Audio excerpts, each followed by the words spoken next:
Klang is registered home to almost half of the captive elephants in Thailand. This makes these villages the most concentrated area for captive elephants anywhere in the world, let alone Thailand. And they're a largely forgotten community. They've kind of lost their way a little bit. They're not looking after elephants in the same way as they always did. They're very, very proud of having elephants, but yet their knowledge of elephant welfare, elephants' needs is not there, and nobody's been there to try and teach them about it over the last 10, 20 years since I've known them and been working with them. Our approach at the moment to helping the elephants up here and helping the mahouts is two-pronged. First of all, we're working with Zoological Parks Organisation of Thailand and another partner called Veterinarians International, who are building a veterinary clinic and who are providing the paperwork structure, and then we're providing 1 vet and 2 vet techs to be here full-time. Up until this project started, vet care was handled by the Department of Livestock Development. They have some excellent elephant vets, but they're living in Surin and they're also in charge of every buffalo, every chicken in Surin. If there was an elephant emergency among these 300 elephants,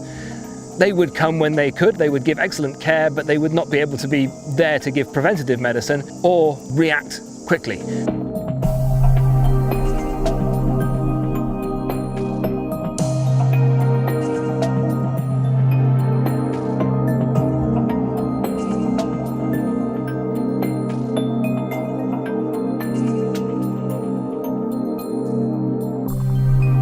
That's improved the health of the elephants, and slowly we're getting the confidence of the local people. The second prong is to get into the schools and start talking to their kids.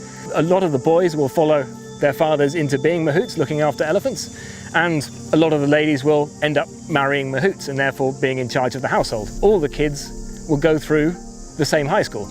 So we started putting English teachers in the high school. The English has got better, which you'd hope, having English teachers in here. When they graduate, they have no qualification in looking after elephants or even looking after chickens. Their knowledge of what elephants' emotional needs or actual physical needs aren't there. So as funds come in, we'll start to put more and more teachers and start teaching basic things like animal husbandry. We'll start hopefully to teach fiscal responsibility so they don't go immediately deep into debt, which is what people tend to do now, and then find they have to work the elephants too hard to work off the debt. Education is a very key thing. Once a year we send the graduating class out to a national park with a conservation organisation called Freeland and give them a conservation camp which tells them the importance of the forest, which is their watershed around here. We'll deliberately choose a park within their watershed, and also why wild elephants are useful in the forest. So give them some idea of elephants as agents of making their own decisions and everything else, and why that's important too. I think with this it's going to be a 20-year effort to get to the point where people are beginning to read what the outside world is saying about them, to be looking at becoming a vet rather than becoming a mahout. The next step is to try and tie that